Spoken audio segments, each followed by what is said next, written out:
Hello, my name is Alexey Vodka, and today I am going to speak about data-driven modeling of the Earth surface in heterogeneous microstructure using computer science method. Today we are going to speak about bridging the gap between microstructure physics and microscopic mechanical properties using modern computational pipelines.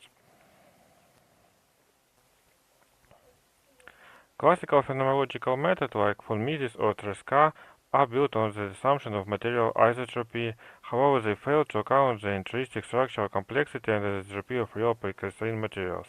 Our approach transitions from grid constructive equation to simulation-based data, explicitly incorporating grain orientation in the local plastic mechanism. The objective of our work is to develop the automated software pipelines and to identify the actual yield surface of heterogeneous system. This involves four main tasks: creating the workflow from voxel generation to finite element analysis, formatting a methodology for Schmidt factor identification, reconstructing the boundary surfaces in stress space, and validating the results against the classical criteria. To do this, we developed the automated computational workflow with MATLIS 3D and voxel generation, formulate methodology for identifying the probabilistic characteristic of Schmidt factor, perform algorithm reconstruction of yield surface, and conduct statistical validation and analysis.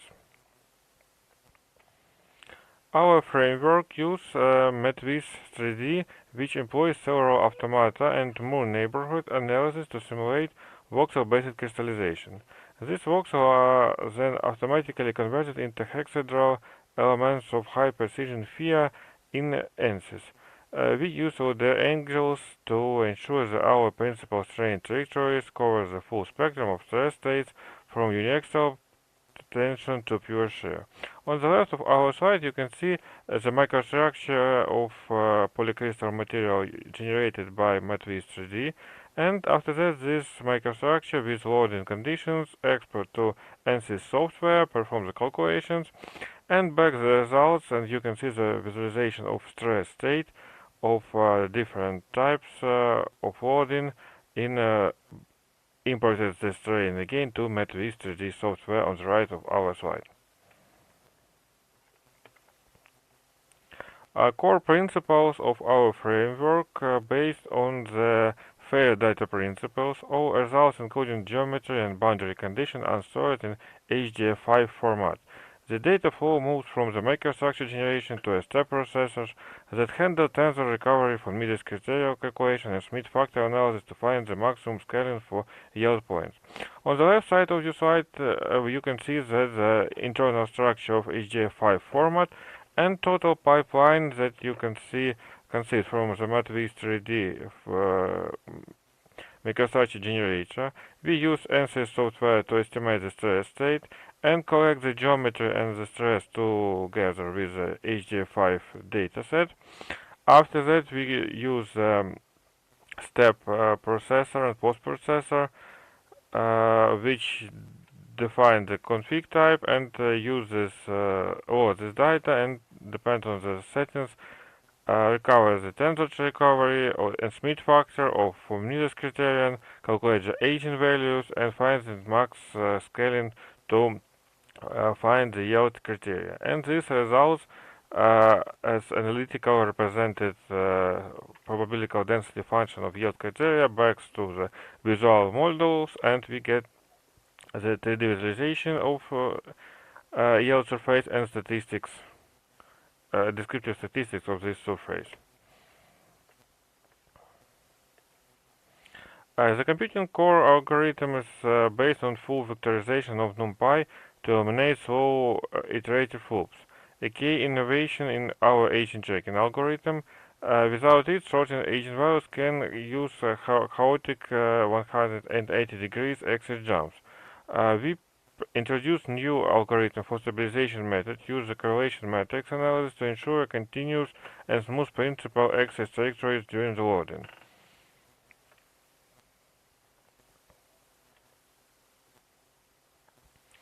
At the macro level, plastic deformation occurs via slip along crystallographic planes.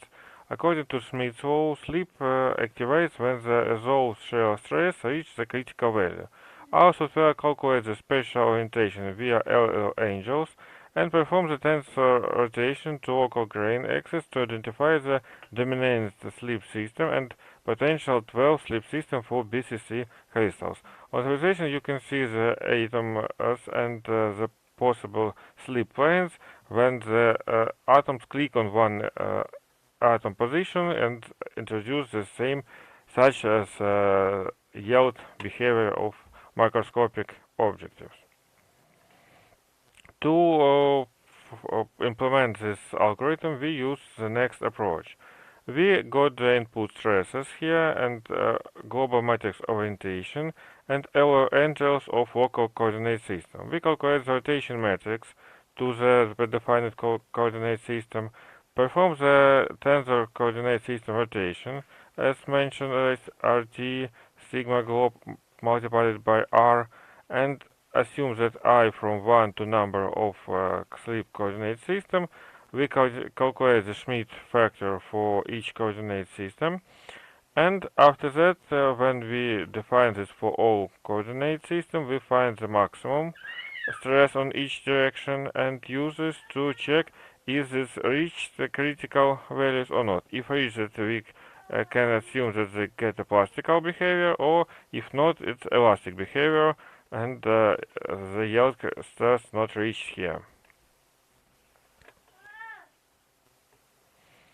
This data used to perform the building of smooth kernel density estimation to obtain the probability density function. To transform a discrete point cloud into continuous surface, we apply kernel density estimation. We use Silverman rule to adapt the bandwidth to the data destiny automatically, and this allows to calculate the marginal densities along the specific loading direction to identify the physical yield limit without prediction functions. You can see the k ideal visualization. It's not real data here. And also to perform the validation and statistics, we plot histograms on von Mises stress distribution. So the load step on the different loading here, you can see that some difference between the yield limit is should be near the 300 MPa, but the mean gives 270 MPa here. And after that, we plot the stress distribution for components of this tensor. It's sigma xx, sigma yy, and sigma xy to show that the different probabilities density for different directions. It's all directions together. It's not specify one direction, so it's just all whole data set visualization just to see what we get in whole data. But we need to check the directions to understood or loading trajectory to understand which part of this loading of this distribution will be implemented. And to understand this, we build the directional for a standard directional test like UniXL test, and we introduce for X UniXL and Y UniXL direction, and we got symmetrical, and our value is near to the analytical value of 300 MPa, and it's good for testing purposes and gives us so low errors here. And to perform other direction, we introduce the BXL tension like XY, pure shear for XY, sigma XY direction, and BXL sigma X and sigma Y. And you can see the difference between 2XL and shear behavior here. And the same we introduce for mixed tension and shear direction, and BXL and shear XY and XY direction here. All histograms looks like near Gaussian distribution. And in conclusion, we have developed the mathematical stable tensor core of agent tracking and KDE-based pipelines that remains the need of priority yield function. Our fair compliant dataset available on the Nodo site and providing the foundation for integrating deep learning and neural networks into computational material mechanics. So I'm happy to answer your questions. Please write me on the contacts that should be below on this video, and I will answer your questions anytime. Thank you for attention. See you.